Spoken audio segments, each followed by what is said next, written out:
A leader has to take the risks. What's going on? How's everything? Things are great. Gosh, what have I been doing? I spoke on a little panel this past weekend with Tim Story at a church event. It was really inspiring. Nice. Meeting some good people. I haven't seen you in a while. We used to cross paths at a couple of events. I know. You know what? I've been doing some traveling. I just got back from Istanbul, Turkey. I lived in Slovakia for a couple of months in January and February. So I've been, this year has been kind of a blur, man. So it's been fun though. So That's pretty cool living abroad. You're in a good little circle with Tim Story, man. He's one of my good buddies, man. Oh, is he? Yeah, I've been fortunate to meet him, and we've done a couple of events together, and then he had me on a panel this past weekend. So it's really good. He's inspiring. I've talked to his nephew about helping me write my book. I'm trying to sift through what that looks like. That's like a marriage, right? You got to find the right partner to write a book. So I'm working on that. Yeah, it took me a long time, man, to get my first book written. But it's interesting because you're right. But it's interesting because when I got my co-author, Casey Phoenix, that's when everything changed, man, because she was able to really put things together in a package. And I had all the ideas, I had all the thoughts, I had all the information, I had all the summary of it, but she was able to put it in a nice, pretty package. So it really helped a lot. And you'll get a good editor. Get a good editor to come in and really, clean it, and you'll be in good shape, man. So anyways, so you're all over the place, man. You are the, you're the Quest guy. And so how's Quest doing right now, by the way? Well, I was the Quest guy. You were the Quest guy. Sorry. Yes. You're right. No, it's okay, because everyone, by the way, people still write me and they refer to me as a Quest guy, which is great. I'm honored because we had a great run, but we sold it to Atkins Nutrition for $1 billion cash. Mm-hmm. And life goes on, right? So I've gotten in the entrepreneurial space, helping other brands. And even though self-doubt has caused me to drag my feet, now I'm doing some coaching, some podcasting, and ultimately I want to be on a bigger stage, with like Tim and stuff. So doing inspiring people, moving people in the right direction. That's my goal. All right, now. man. So you gotta kind of walk me through that. I mean, you end up helping them sell $1 billion, basically, sold the company for $1 billion. Walk me through that process, kind of your journey to that moment. And what did that feel like? You want me to start how I met them, or what led to it? Yeah. Just kind of walk me through that journey. How did it start and then how did it end? I tell you, I mean, I think our meeting of the founder was serendipitous. We worked out at the gym together. If you ever look her up, her name's Shannon Penna. She goes by Quest Creator. You know how you have gym buddies. Hey, how you doing? Good to see you. And, small talk. And one day she said, hey, I want you to try these. I got these bars. And she gave me a couple bars. At the time, they only had 2 flavors. And they were only a few months old, the company. And I remember, left and tried them. And I think I had my girlfriend try it at the time. And I was like, so I saw her like a week later and said, those bars are pretty amazing. Because at the time, they mastered the taste, the texture, and the clean ingredients. And prior to that, sawdusty kind of bars, rough.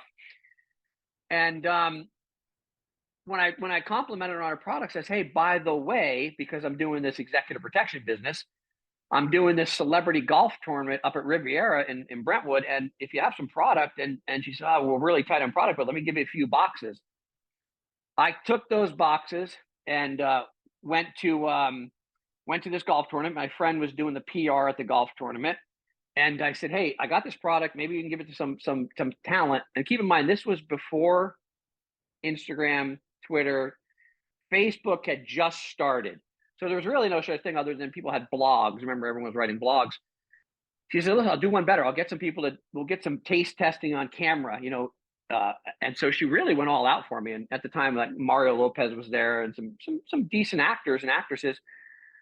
I took that, she sent me pictures and some videos, which I didn't even know what the word content meant, right? Now it's a buzzword, but she sent me the information. I shared it with the Quest team, and they're like, wow, how do you know these people?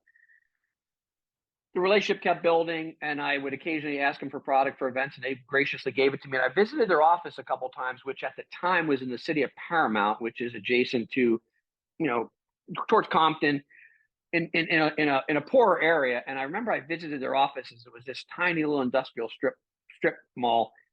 And I thought when I walked in their offices, I said, they're not going to be in business in 6 months. You know how you walk into certain places what? Like for this, sure. it's a dump. It's a dump. And there may be 8 employees, and they had these little IKEA desks, these little mini desks you get for your kids. So I'm like, okay, let's see where this goes. So we just spent time together, and I was doing the executive protections business. I had a great office in El Segundo. And something happened to me where it became my why. I can't even almost describe it. It's a little like blurry. Right. They were changing people's lives. People were writing these blogs saying, oh my God, I lost 25 pounds over the last few months. It was my go-to snack. Fast forward 9 months later, Ron, the chairman, Shannon's husband, says, hey, we're going to put you on the payroll. You're doing so much for us. We're stealing from you. Wow. No, I don't want it. And they said, no, just give it to charity. Keep doing your day job. So they put me on the payroll. And then obviously I think that work ethic thing for me kicked in. It was almost like, now I'm getting paid. Yeah. Holy cow, I need to start performing. Right.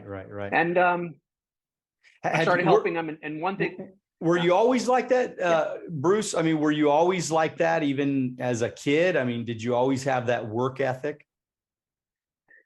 I did. And obviously I clearly think I got it from my father because, he grew up, he was a hardworking, he owned a little construction company, but he was our scout leader. He was our little league coach and we grew up in a very small little rural town. I remember there needed to be this athletic building built, and he donated his time and materials and just built this building for free. And I remember helping him.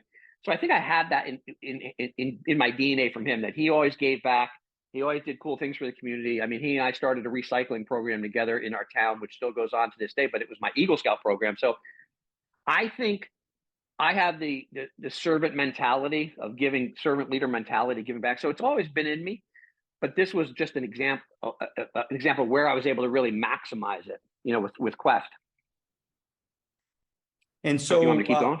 No. Yeah, no, you're doing great, man. I just, because I'm always seeing you. I mean, you're at all these different events, and you're always rubbing elbows with with celebrities and all these different people.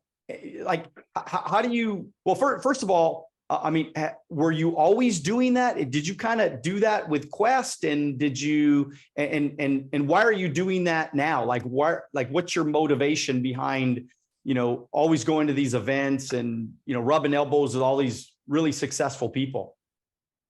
Well, I did it even back before Quest. When I had the executive protection business, I was also the executive vice president of a good friend of mine had a private limousine company. So I was helping him with relationships. So I was always going to hotel events and networking events. And even with Quest, I figured out, well, the easiest way to get product in people's hands or to meet people is to go to events. And that doesn't always equate to a transactional business, but sometimes I would just meet people, introduce myself, get products, donate to charities. And, even now that Quest is sold, now I've had a different mindset of, okay, I run into great people like you or Trish from the magazine there. And now I'm in the mindset of, hey, I want to give back to the world. And all these connections, the Dan Fleischmans of the world, Bedros Keuilians, Ed Milet's, and now I want to be in that circle. And it's a circle I'm not really in, right? But I'm getting in it. And because now I can help, maybe, like I say, the public speaking, if I could change one person, some young entrepreneur, someone that's on the fence on starting a business. So that's kind of my motivation now, to go to these events and meet people. And so what do you say to those young entrepreneurs that are just trying to get their businesses going and get them off the ground? Because I think a lot of them, they don't get out of their house enough. And it seems like you're always out of your house. So what advice can you give that young entrepreneur about rubbing elbows and networking and things like that? Yeah, I'll tell you this, and it is true. A lot of people are very comfortable, and even since COVID, they stay home, they're behind the keyboard. And yeah, you can meet people on social media, but how authentic are those relationships, right? But you get out in person. It doesn't matter whether it's a small networking event for a CPG brands or an apparel show. It doesn't matter what city you're in, by the way. There's events everywhere. There's charity events. Just this past weekend, I did something with Dan Fleischman. It's Trina's Kids, which is a give back program from back to school. The more you're out seeing people, meeting people, touching people, the more they're going to remember you. And to the young person starting a business, that's the first step. Connections, meeting people, is sharing your thoughts and your ideas on, hey, I have this idea. I want to make this protein bar. What are the pros and cons? Because I quickly either talk people into doing it or talk them out of it, if you know what I mean. Hey, save your money because the route you're going may not make sense. Or hey, I'm behind you. Let's go all in. Let's be passionate about it. Sometimes people come to me with, they have an idea. I'm helping a kid right now. He's got an idea, and I said, everyone has ideas. I mean, right? We all daydream. Oh, I want to do this. I want to do that. I said, but action is what's going to make that a business plan, right? So what's that look like? Take the first steps. Right. Go to meet. So I always Yep. tell people, listen, step up the curb, meet people, see, flush it out. How about this? Flush it out. Talk to people like you who've done amazing things in financial field or real estate, and say, here's an idea, and quickly put it to bed, or to say, shoot, I'm going to be the next Grant Cardone, or I'm going to be the next whatever, right? And so it's just, I mean, it really is about relationships. I mean, in my business throughout the years, it's always been about relationships. It's always been about, finding new, great people to connect with, because you have no idea where your next great recruit is going to come from, or your next great employee is going to come from. And you might meet that person like they did with Quest, and they found you. I mean, totally by accident. And you Right. end up becoming one of the most valuable pieces of the company. So you have no idea where you're going to meet the greatest people of your life. But if you don't get out of your house, that may never happen, right? Yeah. I say this to people: the right relationships are better leverage than money sometimes. And just even at the last Tim Right. Story event, I met a gentleman and his wife. I gave him some product and we hit it off, and I had no idea what he did. We exchanged information, and now he basically places CEOs and board members and advisors for like Fortune 500 companies. I never even thought about that. He said, Bruce, I looked at your background. He goes, do you want to be on a board of maybe a company or advisor? I'm like, I didn't even know that was an option. But that was just for me saying, hey, how you guys doing? Great to meet you. And we cultivated it, right? So that's better leverage than money, right? So you were LAPD, right? At one I point? got out of the Marine Corps and joined LAPD. Yeah, LAPD. Yeah. Thank you for your service, by the way. Thank you. Tell me a little bit about And how all that got started. I mean, why did you decide to go in the military? So totally boyhood dream to be a police officer. My uncle was a police officer. My sister's boyfriend was. I knew a lot of police officers, and I always had that just envision. As you're young kids, right? Most firemen, policemen, astronaut, whatever. But I visualized it. But I quickly realized I had no path to get there. I was an average student at best, C at best. And out of 5 kids, I was the middle child. I didn't realize at the time. Now, as I'm an adult, I realize that my parents never had a conversation with me about college. I was going to be the blue collar guy, right? Probably work with my dad. And when I graduated high school, I grew up in a very small town. It was a 6-person police department, 6-man police department. And I remember they knew me. I did ride-alongs. I was kind of like an athlete, but I did. And I remember I went to the chief one day and said, hey, I'm graduated now. I want to be a cop. In his own kind words, he said, you're young, you're immature, and you're not ready. But go in the Marine Corps, and when you get out, I'll hire you. Wow. I grabbed my best friend and said, hey, we're not really doing a whole lot in this town. We're kind of putzing around. We're doing nonsense. Let's and we went in the Marine Corps. And then, as you know, or most people, where you grew up, you think that's the universe, right? Where, oh my God, this is the world. I mean, I had never been on a plane. I went to New York a couple times for some plays, but I never really experienced life. Quickly realized New Jersey was not the whole world. And I traveled the world. And I quickly realized too, because a lot of people say, oh, you've been lucky in things. I said, yeah, sure. Maybe there's luck, maybe there's timing, but also I think the relationships have been carrying me. Even when I was in the Marine Corps, I connected with some of my bosses. They just knew me as Bruce. I mean, yeah, I was, Lance Corporal Cardenas, right? But I was always likable. And I remember one of my bosses said, I don't know what it is about you, but I'm recommending you for this position. Don't embarrass me. And it was to be on the security detail for the general of the Marine Corps. That taught me so much. But anyway, so I've always been in that service minded. But when I got out of the Marine Corps, I ended up in California just by mistake. I was here for an event for the Marine Corps. And I was at Camp Pendleton. It was a career day, different companies and trucking companies, IBM and the CHP. And I was like, wow, beautiful people, beautiful weather, and you can get paid. So I started processing, and I remind people this: there was no internet, you couldn't go online. I had to Right. go get an application, Right. fill it out, mail it in. The process, it took about a year, but I got on with the LAPD, and while I was processed to become a cop, I saw an ad in the newspaper, and I went and I sold cars at a brand new Mitsubishi dealership. Never sold anything in my life. I was their number one salesman for 9 months straight. Wow. And I Awesome. credit that to just to relationships. I didn't BS people. I just, hey, check it out. You want to check out the car? So those things keep happening. So at some point you got to realize, okay, it's not luck. It's relationship capital. It's valuing people. Then I joined LAPD, and it fulfilled a boyhood dream. And there again, it's one of the lessons I talked about this recently on a podcast. In the academy, all they teach you is rules and regulations. The world's black and white. I quickly learned some very human things about being a cop. And my first training officer was an old gruff guy, a Vietnam vet. And I remember when I got in the car, he drew a picture of a face and had 2 big eyes and 2 big ears and no mouth. And he said, you know what that is?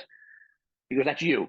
I need you to do a lot of listening, not a lot of talking, and pay attention. And it quickly, once again, created my listening skills, the listening ability. And I talk about that too. Most people don't listen in life. They're already thinking, they're already replying before you finish. So I learned so many valuable lessons about how to treat people right.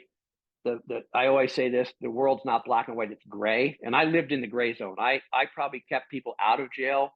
I was a verbal. I called verbal judo. I learned how to talk to people and de-escalate things.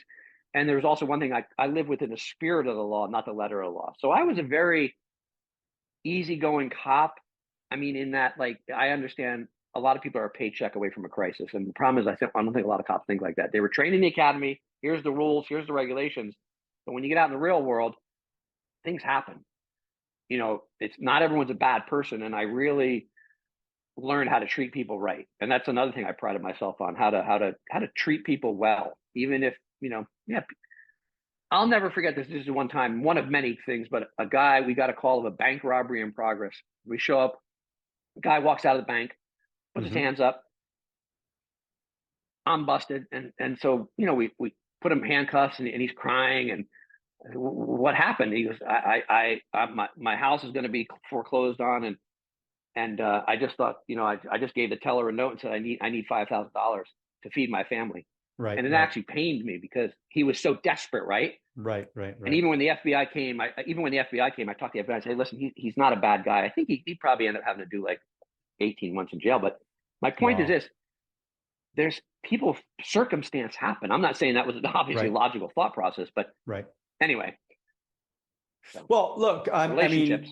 And so what are your thoughts about, the law enforcement world today? I mean, it's a whole different ball game. I mean, probably when you were in and the way it is today, I mean, a lot of people don't want to go into law enforcement now because it's just a tough thing. You're one situation away from getting fired and losing your 20-year-old pension or whatever. I mean, what are your thoughts on that? Well, I tell you, I'm still a reserve with the LA County Sheriff. So I work, a couple shifts a month.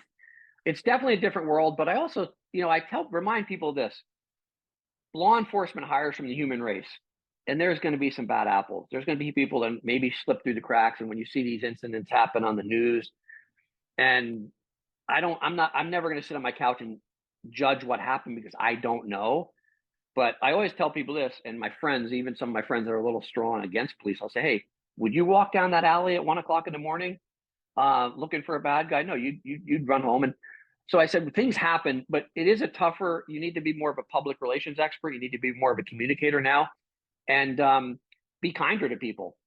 That's all I could say. But like I said, we hire from the human race. And I always reflect on this and say, listen, there's bad lawyers, there's bad doctors, there's bad everything. Obviously, when a cop does something bad, it's magnified because it's on the news, right? So I don't justify bad behavior. I just think it's a tough. And by the way, I'm friends with a lot of police officers, and I go to these events, and I noticed at the last event I was at, which was a fitness event, there were 10 police departments recruiting and they basically, none of them can fulfill the needs, because a lot of young people are like, not, why would I want to be a cop? Like, it looks like a horrible job. So I feel for it. It's still it's a great career, great benefits, but you have to have the right mindset to be a community leader. It's not, it's not for everybody. Yeah, I mean, to me, it's really heartbreaking because I mean, I've always been pro cop, and I've always been trying to, get people to be proud of, number one, be proud of America. I mean, it's really interesting to me. I was having a conversation, because I was having a conversation with a friend the other day, and I said, it's just a sad thing that so many people are anti-American, anti-cop, anti-American, it's like, this is, I mean, because as you know, I do a lot of traveling. I've been all over the world. I mean, and I've seen a lot of really amazing places and cultures and people and a lot of great places around the world, but there's nothing better than the United States of America. I'm sorry. I mean, there's just nothing better, because every single time I go somewhere out of the country, I'm always excited to come back. I mean, there's just that point in time where you're like, and you get on the plane and you get off and you're in LAX and you get out of the airplane and you're like, wow, I'm in America. And it just feels good to be in America. And a lot of people think America is really bad from other countries. They think America's bad because of our news. Our media is so anti-American. And so it's just sad to me. I don't know how you feel, but Yeah. No, it's a great, listen, it is, you're right. It's a great place. And when people kind of talk bad about it, I go, listen, don't go. You want to live in Iran? You want to live in the Soviet Union? Exactly. See, I have friends of mine that are from China that literally to this day, there's rules. You can't say bad things about the government. So we have a pretty nice gig here. I always tell people, it's maybe we have our own challenges here. Maybe there's some political things you don't agree with, but you've got a pretty nice gig. You could walk down the street and have a Starbucks at 9 o'clock in the morning, and you have the right to do anything you want with your life. You can be an entrepreneur. You can be a millionaire. In other countries, you could become a millionaire, and the government decides to take everything from you because they don't like what you did. So it's a nice place, and I love coming back here. And by the way, I've visited some amazing places, and they're great. But you're right. There's nothing better to come home and that feeling of, we're the freest country in the world, and more opportunity, with the most opportunity. Yeah, I was going to say, with the most opportunity in the world. Endless, unlimited opportunity, man. It's the only place now where you can literally be in your young 20s and become a millionaire. Amazon, selling things, doing things, and it's crazy. So yeah, it's awesome. You grew up around alcoholism when you were a kid, and how did that how has that affected you growing up and your success and in your life? It's interesting. I never really, when I was in it, I didn't really know what I was in. So I'll tell you, it's generational, by the way. My grandmother was an alcoholic, and my mom was an alcoholic. Now, I didn't know at the time. I mean, she was a functioning alcoholic. Like, she would drink wine at night and fall asleep on the couch, right? And I just thought, oh, I guess everyone does that, right? Because I'm just a young teenager, not even maybe 11, 12. And I remember we had a family talk where my dad called us all together. Hey, listen, your mom's going to try and get help, but if she doesn't, I don't know what I'm going to do. And we're all like, what? Like, what's that mean? And thank God she got involved with AA and stayed sober for like the rest of her life. But it was a panic mode for me because I'm like, wait, there's a problem in our household. Like, and I didn't know that until I remember I dated a girl in high school. I went to her house and she, oh, my mom's always sleeping on the couch drunk. And I was like, oh, there's other people that experience this. So, but alcoholism hit our family hard. My little brother, who's a lawyer and has done quite well, but he almost got thrown out of college, ran up my dad's credit card bills, drinking all the time. He ended up getting a divorce, drinking. My older brother died of liver failure. So it was rampant. Now, I say this, I somehow avoided that bullet, if you want to call it. I'm sure I have other things I obsess on or addictions, but I've probably been buzzed, not even drunk 6 or 7 times in my life. That's it. I don't drink. Wow. Now, maybe subconsciously I've suppressed that. Hey, I've seen nothing but bad things out of this. And even some of my friends are like, oh, it's okay to have a drink occasionally. I said, listen, I don't think I'm missing anything. I've never, my friends, when they get a DUI or get in a fight with their boyfriend or girlfriend, I don't think I've missed anything by not drinking, but it's clearly addictive. And Oh even yeah. so, I mean, transparently, and if my son sees the show, he's got a major drinking problem right now. He's a vet, a war Yeah. vet, but he's not getting, he won't get help. I've tried to turn him on treatment. So I'm dealing with that now currently Yeah. Yeah. in real time. So it definitely can destroy someone's life. And I feel it, I feel it more and more. So, Well, there's no question it's highly addictive, and it's one of those yeah. things where there's no question that it ruins people's lives. I mean, alcoholism Right. is real, and it's a major challenge. And I think you're right. It's generational for sure. I mean, I watched, my father and his father and everybody, and then it's also society, it's societal as Right. well, where it's so Sure. common. It's such a common practice. I just went to a big 50th party with a very good friend of mine, and it's unbelievable how much alcohol is flowing through the veins of everybody. And Right. I mean, I still drink socially, but I think that even for my situation, this point in my life, I'm probably 90% down from the way I might have drank 10 years ago. And I'm proud Yeah. of that. And I don't think I was ever an alcoholic or anything. I never, one For thing, sure. just advice for everybody, by the way. I think this is how I steered clear of all that my whole life, is because I never have alcohol in my house. So if it was social, yeah, I'd go out and have a drink, whatever, that's fine. But when I come home, I don't have a drink. Like, people come home Yeah. and they literally will pour their scotch or their whiskey or whatever, and they do it Right. every single day. And I can't ever imagine, like, I don't have beer in my, I'm other alcohol. I don't have, maybe I might have a couple of bottles of wine or something like that. A lot of times those are Yeah. just so that way I can bring it for a gift Right. somewhere or whatever. But the truth is, it's like, when you don't have it in your house, I mean, I have, I had a really nice house in Rancho, and a big, 6,000 square foot house. And everybody told me, put a big wine, a wine wall, and, have a bunch of wine. Yeah. And I never did it, Bruce. I never did it because I never wanted that temptation of having a huge wall of wine. Then people drink every single night. They think they have to have a glass of Yeah. wine before they go to bed. It's crazy. Yeah. Yeah. No, a lot of female friends are, I can't wait to have a glass of wine on wine tonight. And it's like an everyday thing. Yeah. Yeah. I just avoid it. And another thing that I've never acquired a taste for, which I think is a blessing, right? I mean, Yeah. I mean, yeah, I'm sure I've got other issues like, workaholic, as they don't call it that now, but back in the day, they call it workaholic. Now you're an entrepreneur, right? Yeah. Yeah. So Exactly. we all have our own obsession. Yeah. Right. But, Right. I've seen too many people's lives destroyed. So it's like, and I always like to talk to people about it and try and help them, but you got to want to help first, right?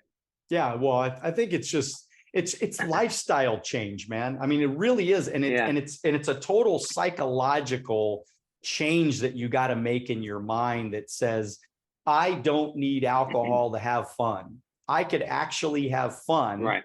just going out and enjoying. I mean, I went to Istanbul for a month. I lived there for a month, and I probably had Wow. maybe 2 drinks the entire month, I mean, there's just, you don't need it. There's so many fun things to do in Yeah. life. I mean, it's just not, if it doesn't add to anything, then why do you need it? So look, you've been through, I'm sure, some failures in your life, and you've been through some challenges. And of course, you're even going through some challenges, dealing with your son and Yeah. in your life right now. I mean, of course, you lost your brother. You've been through some major things in your life. And so how do you get past that and keep going? Because this is the challenge. I see people, they struggle making it through a challenge because the challenge stops them and then just totally detours them into a downward spiral. I see so many times. I mean, how did you get through some of the major challenges that you've had in your life? And what are some of those challenges that you went through?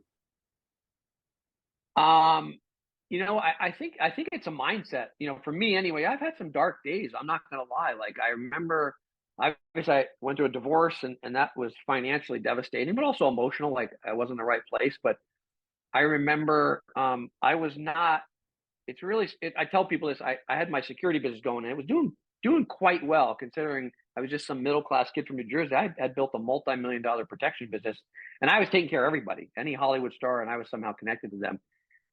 And I didn't know anything about finances, believe it or not. So all I knew is, hey, I was making a lot of money, and I had a bookkeeper. I didn't have a controller. I was like a mom and pop, and I would make payroll. And I remember one day she called me and said, hey, your payroll's due on Friday.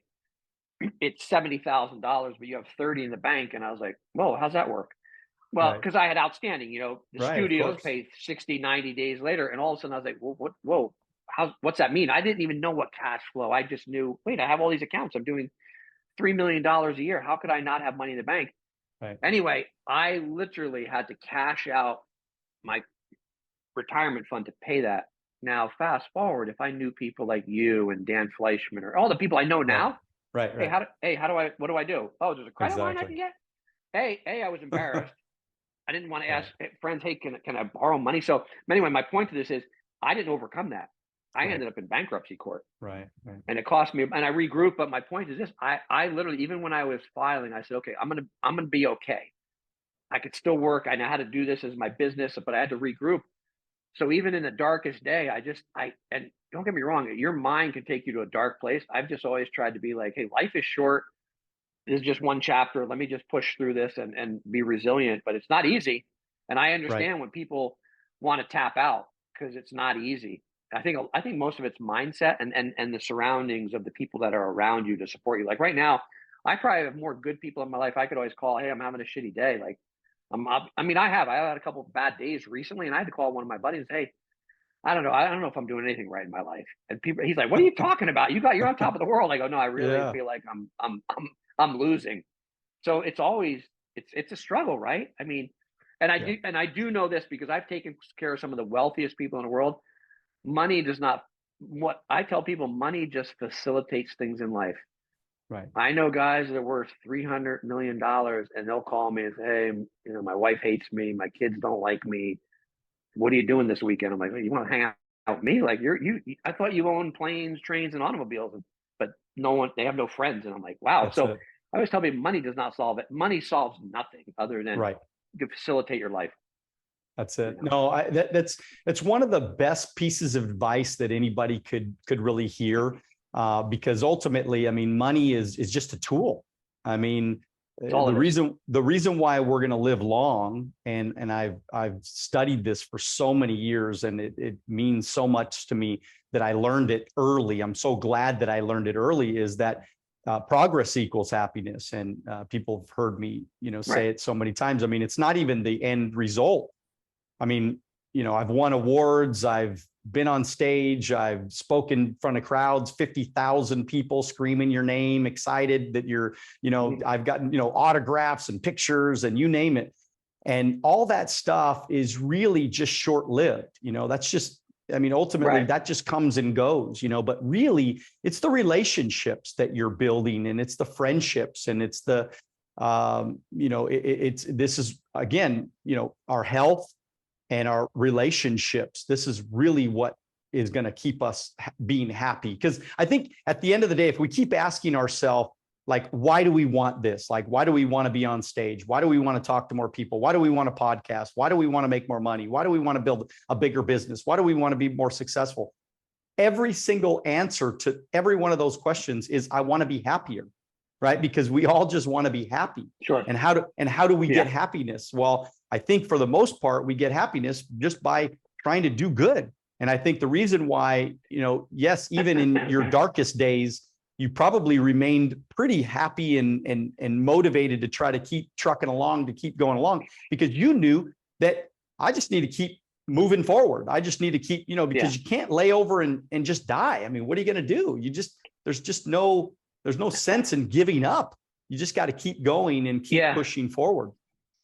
Yeah, that's the key. I mean, listen, yeah, you're right. I do all these things because I do want happiness. I want to bring other people happiness, because that in turn It's one of my, I guess my languages is I like to see people happy, but in turn it brings me happiness. And even like I said, in my darkest day, when I went through my divorce, I stayed at my buddy. My buddy was pretty wealthy. He had a little guest house, and I stayed in it. And I had to evaluate because I gave up my 5,000 square foot house. But at the end of the day, I'd wake up and say, man, I'm pretty fortunate. Like I got the clothes on my back. I got 3 meals a day, and I'm working, and I made that my happiness. It wasn't my 5,000 square foot house anymore, but I loved where I was at. And that's, you just have to, you have to appreciate where you are and realize this. I always remind myself when I pull up on the freeway exit and I see the single mom there with a sign saying, hey, I need help feeding my kids. Or I went to the VA, I'm a veteran, so I went to the VA yesterday to make an appointment, and guys are there with no legs. And I always say, there's no gripe in life. Why would I complain about anything? There are people that have true challenges and struggles. So I'm grateful every day that I'm breathing and I'm working and I'm loving people and people are loving me. That's really that's it. Like, can't get any better, you know? It's life, man. I mean, that's what makes life exciting, when you see somebody else succeed, or you see somebody start to fulfill their dreams, and you're watching them, and you had a little piece to play in there. There's just not a better feeling. So, so you're obviously a serial entrepreneur. Tell me about your venture now. Tell me about future things you're thinking about. Anything else? Share with me. Yeah, definitely working on helping some other brands, Legendary Foods, which I think I've gotten you some of that. I brought up some nutritious events. Oh, I love it. I love it. Yeah. BLK water, Blackwater goes by BLK. Okay. I'm an advisor to them. And like I said, I'm working on the book and speaking and coaching. I mean, whatever you want to sum it up. I got my own website now, but I really feel like if I could move the needle and help a couple people, that's rewarding. Yeah.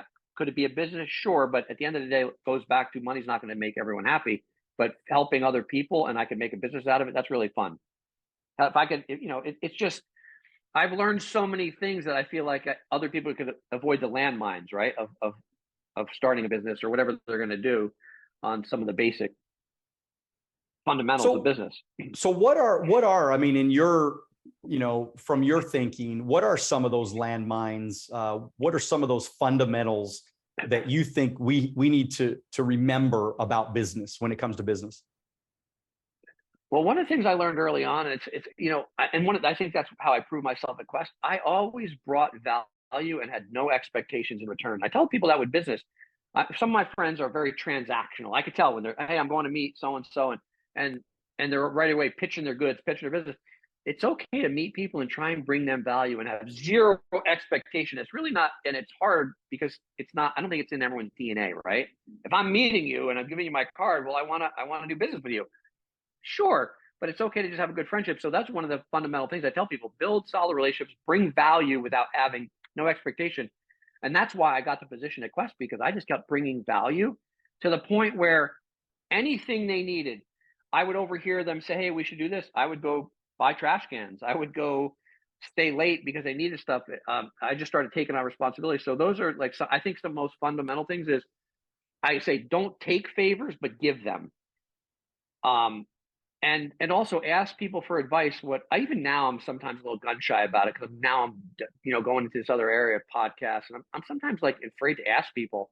And one of my coaches just said, dude, you have nothing to lose. You've built just ask, hey, can I be on your podcast? I think I could bring you value.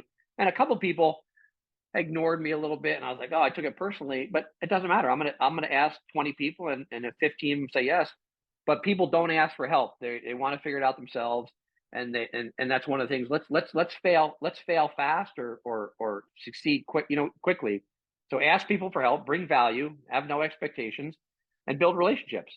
I think that's the fundamentals to get you going, and make friends and have fun, and when something comes up, take immediate action. Don't sleep on it, and be change ready. Like when something goes not the direction you want, okay, shoot, now what direction do I change to overcome this? Like you said, I think, did you say this, or like people, they don't act, they're paralyzed. They just they sit in their woe or their worry. Right. Well, yeah, because when we go through failures, it's very easy to feel so bad about them that we do nothing.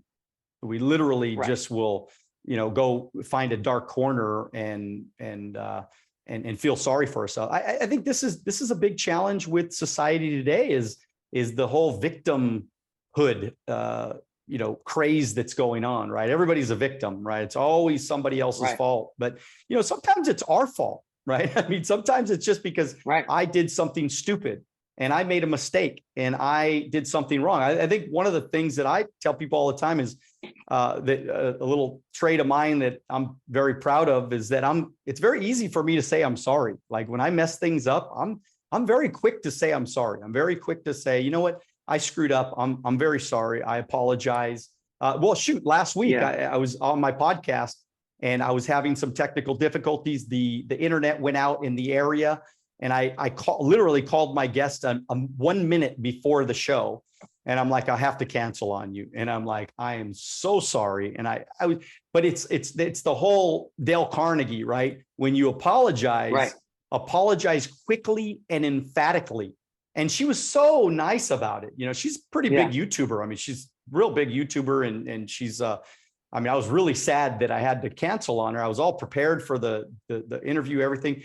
But I screwed up and it was technical. Maybe I could have done a better job. Yeah. Now, obviously the internet I can't affect, but it was, bottom line is that it doesn't matter who's, it was still my fault. At the end of the day, it was my fault. It was my situation.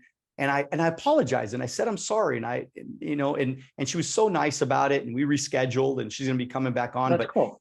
But those are the little things I think that we all need to start doing a better job at as human beings, just to take responsibility for our lives and start to say, look, if it's going to be, it's up to me. And I'm actually just getting finished with my second book. It's going to be called Wealth on the Beach, how to have a badass mindset like the wealthy. And so the whole book is about mindset. The whole book is literally just on every aspect of having a correct mindset. And I talk about lots of different stories. I talk about Tom Brady. I talk about Tiger Woods, Serena Williams. I talk about all kinds of less known millionaires in the world as well. And as a matter of fact, I actually have a story. Tim's story is in my book as well. Yeah. I told his story as well. Yeah.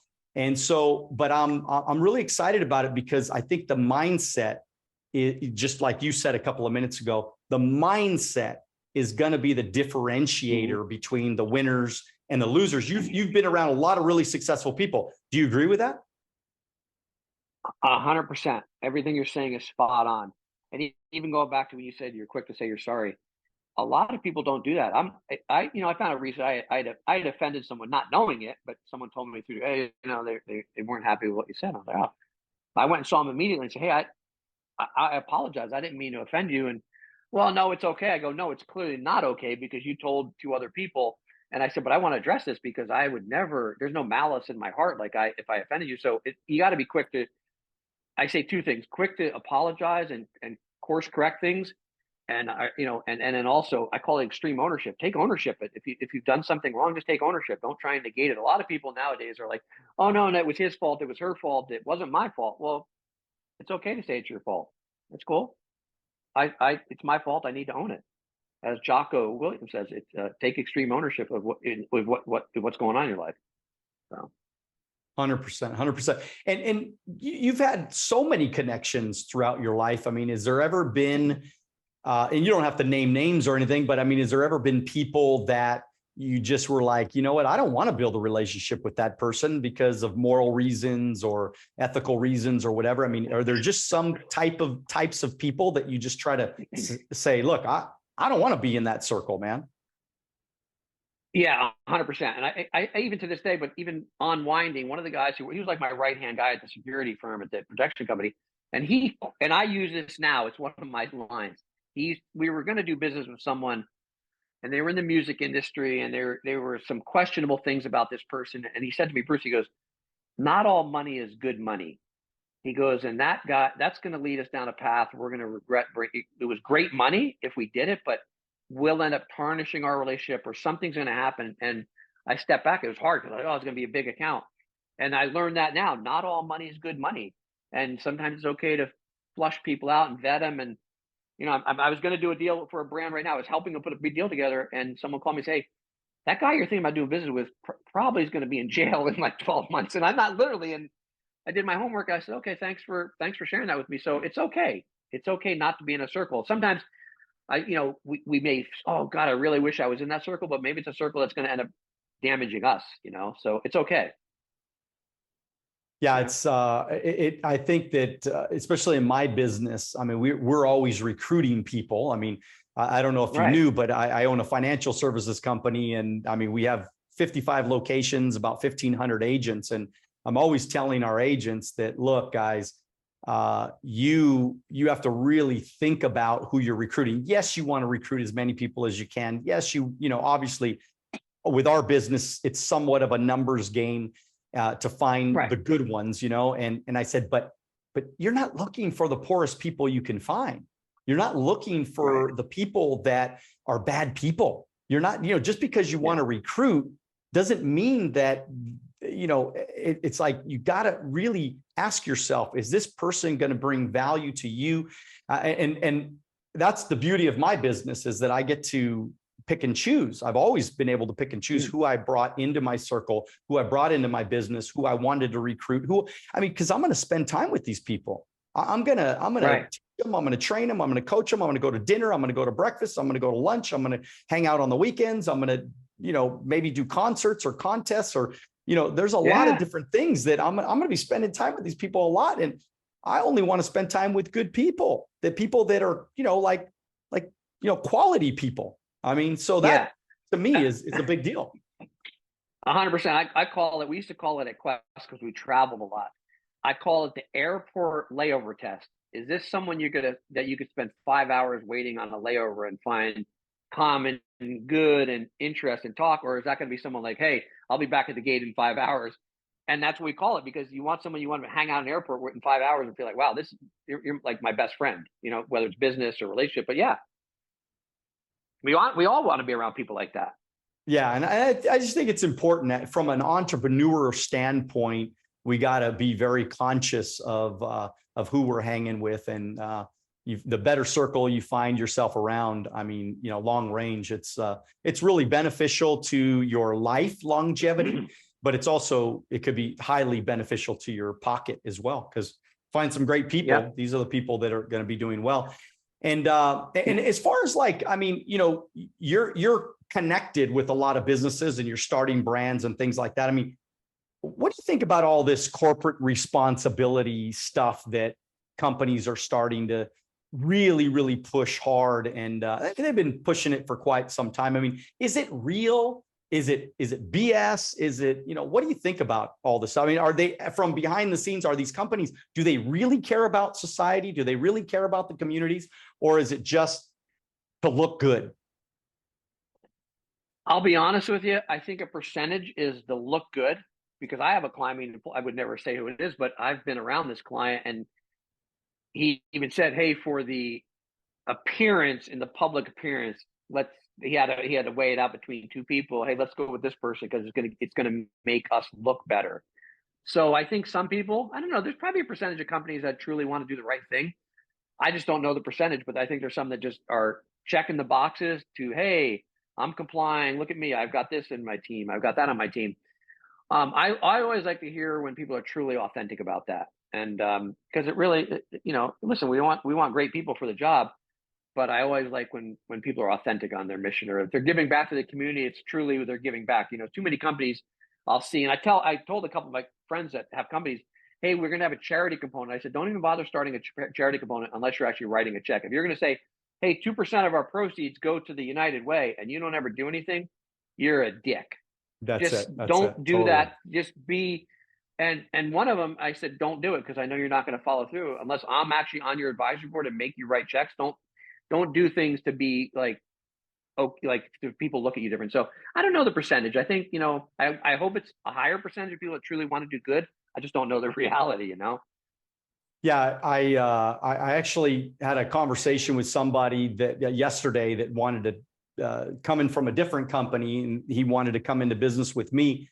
And he had been following me on social media or something like that for a long time. And it was interesting because as we were talking, he said this other company doesn't necessarily do the right thing all the time. He was an ex-sergeant, LA. I think it was LA. Yeah, it was LAPD. And he was an ex-sergeant. Oh, wow. And he, you know, to me, he just, I think it's like when you're the right kind of person, it gnaws at you if you're not doing the right thing, you know? And right. He just knew, yes, I mean, the money was good. He was making some money, but in his gut, he knew that what he was doing was not 100% the right thing. And it's hard for people to admit that sometimes because the money's good. I mean, you're going with the flow, you're working, moving. And sometimes you kind of go, are we really doing the right thing? So anyway, so he came to me and he said, look, man, I'm ready for a change. And I got him on board, and it was nice because, you know, that doesn't happen every day. But when you find people that really want to do the right thing and they know that something's not right, to allow your, you know, to push your ego aside and to do something about it. Wow. I mean, that's it's pretty powerful. So he's going to work with you now? So he's going to work with me now. Yeah. So he actually came on board. Yeah. He said, I'm done. You know? Yeah. Yeah. It's interesting. I see it. And listen, unfortunately or unfortunately, a lot of people are stuck. They need to get that paycheck and support their family. So they'll tolerate and overlook things to be in a position because obviously it pays the bills. I think, you know, I feel bad for people like that because I'm more of my moral compass faces a certain way. And I like to keep it that way. And I don't really want to sway. Like, if you don't believe in what I believe, that's okay. But I'd like to be aligned with people that are in the same mindset, to give back, to help the community, to, you know, I don't get the McScrooge mentality. I have friends of mine that are literally worth millions upon millions, and they make it sound like they don't have a dime, like, to give back or to help people. And one of my highs is hanging out with people like Dan Fleischman or you, or at events, and say, hey, look, this is amazing. This feels good, man. We're giving back. It just feels good. And it doesn't need to be public accolades. Just, it feels good to change people's lives that are less fortunate. That's all I got. That's all I know, you know? Well, you are certainly the right kind of guy. And I think any circle would be, really, really honored to have you a part of that circle. And, you know, it's been really fun knowing you and getting to know you a little bit. And today is awesome. And I want to make sure that people can connect with you, because obviously you're always looking for connections, and I want to try to, you know, as much as I can, I want to bring some value to you and share your message to my audience. So where can we get a hold of you? How do we get a hold of you? And, you know, give us that good stuff. Yeah. I mean, Instagram obviously is a big communicator, right? Bruce E. Cardenas. And then my website is just my full name, brucecardenas.com. And like I said, if anyone, I'm always happy to connect people. You know, advice is free, a conversation is free. And if I could help someone, you know, great. If not, okay, we can still be friends. You know, one thing I was going to say is about these young entrepreneurs, I forgot to add, this is something I try and do every day. I don't always do it. And I didn't create this thing. I'm stealing it from someone else, but I do it is I try and text 3 people a day, email 3 people a day, and call 3 people a day. And I don't mean to just text people, call, pick up the phone. Hey, how's it going? And not with any intention, not with any, hey, how's that deal going? Just to say, hey, I'm just checking on you. I haven't talked to you in a while. It's okay, because I think it averages, if I did the math right, it's like an extra 3,000 contacts a year. And you don't need to text them to say, hey, I want to do business. Just, hey, I'm just checking. I'm talking to a guy. I looked at my phone yesterday. I hadn't talked to someone in 6 years, and we picked up like we never missed. So build those relationships when you're young, because when you mature, you're gonna be like, wow, I have a Rolodex of people I can count on when I need it. And one thing with the relationship capital I always say is, I always try and make more deposits and withdrawals. I don't think there's anyone in my life could say, oh, Bruce is more of a taker than a giver. I just like giving people. So then when you really need something, it's okay to pick up the phone. Hey, I need money. How do I go about this? I wish I knew you when I had that problem 15 years ago. So I think that's what I'm going to conclude, is build those relationships and make deposits. And people are like, well, I don't have anything to offer. Time, energy, resources. It doesn't have to be money. You can be poor, but go donate your time. your energy, right? So yeah, I'm always telling people that, look, man, if you can intern somewhere, if you can give your information, just give it for free. I mean, I get people hitting me up for stuff all the time, and like, especially they want to do my social media, or they want to make videos for me, or they want to whatever. I'm thinking, if it was me, if that was my business, I'd just say, hey, man, I'm going to make you an awesome, badass video for free, and I just want you to know that, I think you're an incredible talent, and I want to make a great video for you. And you'll think about me next time you decide to go buy some videos. And I would just do that all day long. And guess what? I mean, I got to make videos all the time. Well, when that happens, who do you think I'm going to call? I'm not going to call the other guy down the street. I'm going to call the guy that made me a free video and kicked ass at it and did an amazing job. So yeah, people, I think sometimes today, they just want to get paid for every, piece of anything they're doing in their life. They want to get paid for it, instead of saying, you know what? No, I'm just gonna do that Gary V jab, right hook deal. You know what I mean? Where you're like, just give, and see what happens. Look, I've been giving on social media, I don't know, 7 or 8 years now, pretty much every single day. And it's mind-boggling. I've had 250 podcast interviews so far.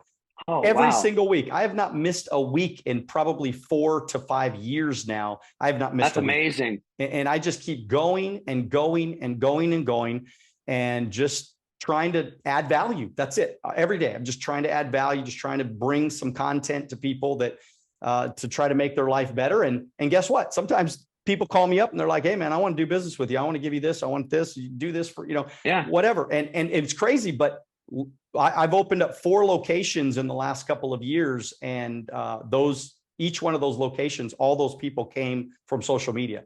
So, and that incredible. Probably pays me an extra $100,000, $2,000 a year just from those contacts, that I made through social media. So again, I didn't expect that was going to happen. I didn't know that was going to happen. You just keep giving to the world, and the world eventually, I believe in the law of attraction. So man, eventually it gives back, right? So you mentioned that 2 things that came out of what you just said to me is I was looking for someone, because I'm not a content person. I'm like, okay, I could, but someone wrote me on Instagram and said, hey, I'd love to do business with you. And I get them every day, just like you do. And it's like, oh, what is this going to cost me? And he pulled one of my YouTubes. He got it and figured it out. He sent me a couple short reels with all the graphics. And I was like, whoa, he goes, I just want to show you what I could do. Feel free to use these. You have my permission. He goes, but if you want to if you'd like to work with me, here's my cost. But the fact is, he showed me his work and said, feel free to use these 3 reels. And I was like, and in my brain, I'm like, he brought value to me. But everyone else is like, I need $5,000 a week. I need this. I need a. Yeah. No. And the other thing, and I forgot to mention is, when I guess you could technically say I was an intern when I was at Quest, because I helped them for 9 months for free, even though, it's kind of a little different. But one thing they would use me, they would do interviews at Quest. And I remember as we grew and I had more responsibility, and like I said, I became the chief communications officer. They would have a new employee come in, young person out of college with a nice resume, and I want to be the director of marketing. And they would call me into the interviews and say, hey, Bruce, this is so-and-so wants to, hey, Bruce, how long did you help us for free? I couldn't kind of play a little dumb. It was 9 months. And they'd kind of look at, this person and say, hey, so here's a guy who wanted to put 9 months into free. He goes, I'm not asking you to, I know you're here to be the director of marketing. You want $150,000 a year and all these benefits, but maybe, and I tell people that sometimes if there's an opportunity, don't pay me. Let me just come in and help you. And I tell people this, we'll talk another time, but a longer story. But I told a guy he was struggling. He couldn't get in the music industry. I said, listen, go in and say, listen, I'll work for free for 30, 60, 90 days, whatever. Right. And if at the end of that time, if you're happy, maybe you would want to hire me. If not, we'll go our separate ways. And one of my friends acquaintance did 12 years ago, I told him that. He's now a multimillionaire in the music industry and his own production company. And he says to this day, he goes, if you didn't do that, I couldn't get in the door until I said, I'll work for free. And they said, oh, okay. If you're dumb enough to work for free, which that's how they said to him. That's it. It paid off. He became so valuable that the vice president said, what, you're working here for free? No, I need you to work in my department. So that's it. No, it's okay to bring value. It's a wonderful story, Bruce, because that's it, man. I mean, and it's funny because in my business all along, over 25 years, I've been in financial, and I would always go to my clients' houses and I'd do a free analysis for them, and it was free. And it's like, if I can earn your business, fantastic. If I can't, then I don't make anything. And I did that for 25 years. And we still run that model to this day. And the organization has done really, really well. And that model has proven very, very successful. So yeah, it's really interesting. Hey, Bruce, thank you so much, man, for hanging with me for this time. And I know your time is very, very valuable, and I want to let you get back to what you're doing. But for sure, let's continue the relationship. Let's continue the connection. If there's anything I could do to help you. I also want my audience, though, if you guys could all do me a favor, if you're watching or listening on iTunes and Spotify, I'd like to encourage you to reach out to Bruce on his Instagram and just tell him, say, look, man, I saw you, or I heard you on Daniel Alonzo's Wealth on the Beach podcast, and you were badass and you were amazing. And we really appreciate your time and valuable information, because this is off the charts valuable information today. And so for sure, hopefully everybody will do that. Do me that big favor. And with that said, everybody, continue to dream bigger than ever. Obviously you got to get after it, but most importantly, do it now. God bless you. We'll see you at the top.